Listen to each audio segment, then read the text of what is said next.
Good morning, students. In the last class, we were discussing about the flip-flops.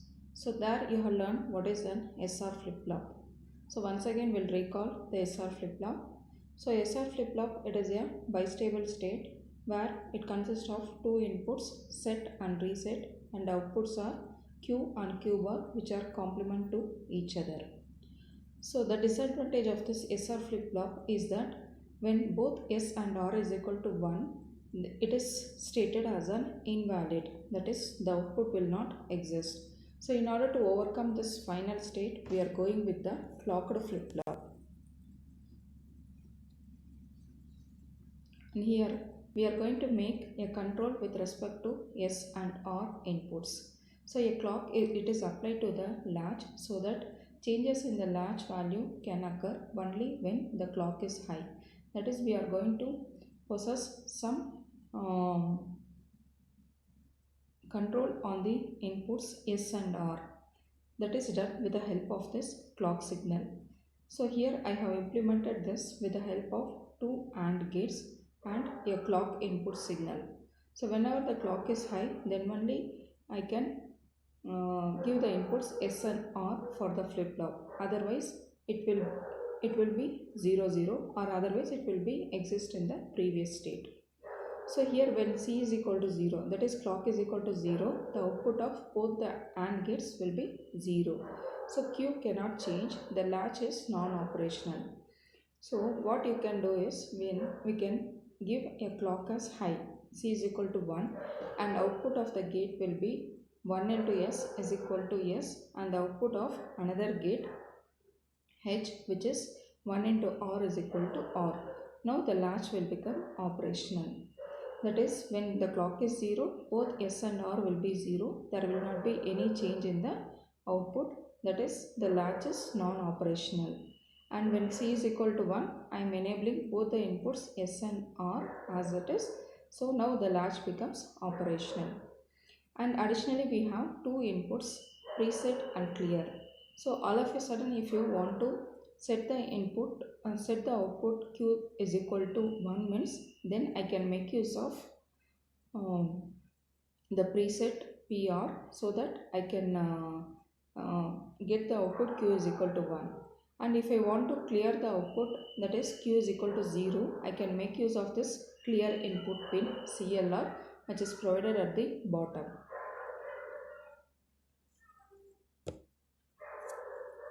So this is about the clocked SR flip-flop. So whereas the truth table will remain the same as we have studied for the SR flip-flop, except that there is an additional clock, preset and clear inputs.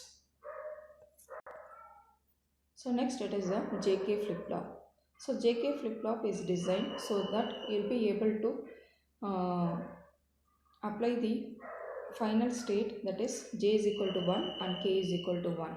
So this is implemented with the help of two AND gates, and the input for the AND gates are J and K, which is similar to SR flip-flop, and additionally another input for the AND gate, it is taken from the output of the SR flip-flop. So only the thing is, the final stage when both J and K is equal to 1, another input can be taken from the output of the flip-flop, so that we'll be getting the toggle output as either Q is equal to 0 and Q bar is equal to 1. So in the next state again it becomes toggled, then Q will be 0 and Q bar is equal to 1. So this is how we are able to implement the last input state of SR flip-flop, where S is equal to 1 and R is equal to 1. So the next, it is a master-slave flip-flop. So the master-slave JK flip-flop, it consists of two SR flip-flops along with a clock signal and two AND gates and NOT gates.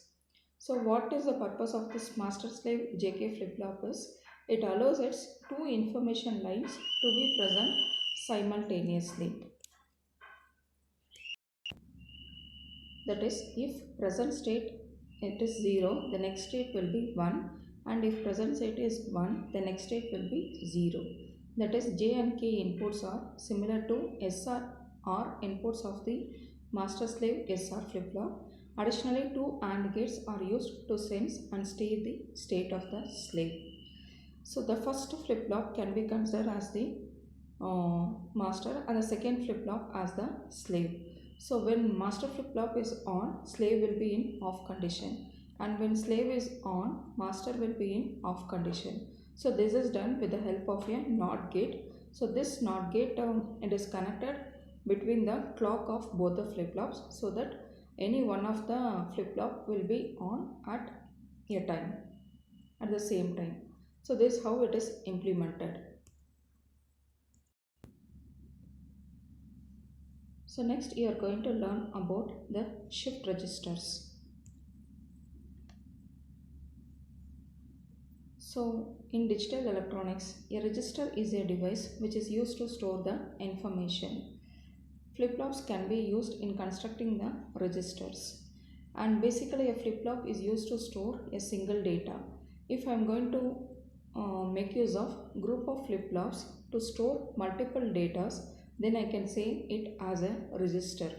For example, if a computer wants to store 16-bit data, then it needs 16 flip-flops. This is how I am going to make the memory for a device with the help of this registers.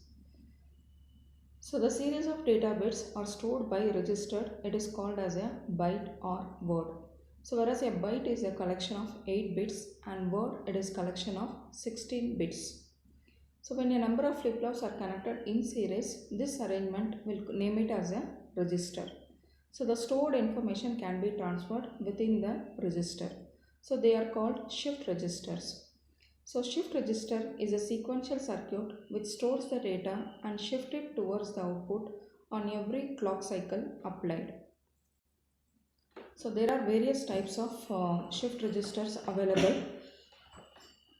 The input and the outputs of the registers may be either can be serial or parallel based on the requirement. So based on this we have 4 types of shift registers. They are serial in, serial out, parallel in, parallel out, serial in, parallel out shift register, parallel in, parallel out shift register. You can see the block diagram of serial in, serial out shift register, where it consists of 4 flip-flops. So in the stage 1 there is a flip-flop 1, stage 2 flip-flop 2, stage 3 it is flip-flop 3, stage 4 it is flip-flop 4. So here the data will be transferred serially and output is also fed in a serial manner. So you can observe here down it consists of 4 flip-flops, whereas the data is fed in a serial and there is a clock which is applied for all the flip-flops, and the output is taken at the end of the 4th stage. This is about the serial in, serial out shift register. So serial in, parallel out shift register, you can observe the data are fed serially, data in, and also there is a clock, and output we are going to take it from all the 4 stages at a time. So output will become parallel.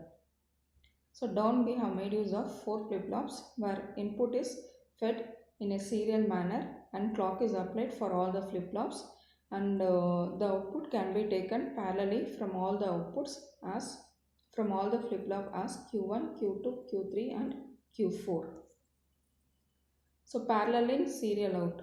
So for this parallelly will be applying the input for all the flip-flops and the output will be taken serially at the last stage, that is at the stage 4. So parallel in, parallel out shift register. So the input will be fed parallelly, that is at a time for all the flip-flops, and output also will be taken from all the flip-flops at a time, and another input is the clock which is applied for the flip-flops. So the next part is counters. So a counter is a sequential circuit that consists of number of input pulses. A counter that counts in terms of binary is called a binary counter. And there are 2 types of counters available. It is classified as asynchronous counter or synchronous counter. So in a asynchronous counter, the flip-flops are clocked sequentially, whereas in a synchronous counter, they are clocked simultaneously. So here the block diagram shown, it is a 3-bit ripple counter, and 3-bit ripple counter will count the data from 0 to 7. That is, it will be counting the clock pulses starting from the state 0 to 7. So it will be able to count 8 clock pulses. So initially, and all the flip-flops are edge triggered, that is positive edge triggered.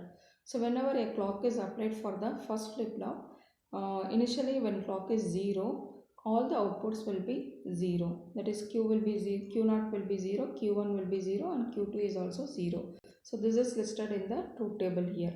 So if clock is equal to 0, all the outputs are 0, 0, 0. Now I am applying a clock, and whenever the first flip-flop come across a positive edge, then the flip-flop will be set to 1. That is, Q0 will be 1, and Q1 is 0, and Q2 is also 0. So this first flip-flop will be enabled for every positive edge triggered of the clock. So this Q0, it is connected as an input for the second flip-flop. So this will trigger the second flip-flop. So this will act as a clock for the second flip-flop.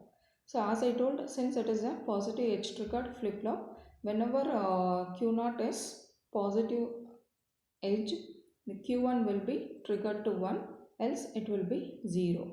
So this Q1 output will act as a, this is connected directly to the clock of the third flip-flop. So again it is a positive edge triggered. So when Q1 is positive, the output will changes the state from 0 to 1, and if it is negative, it will remain in the same state. So this is how it is counting the clock pulses starting from 0 to 7. So after 7, again it will reset and it will start counting from the beginning.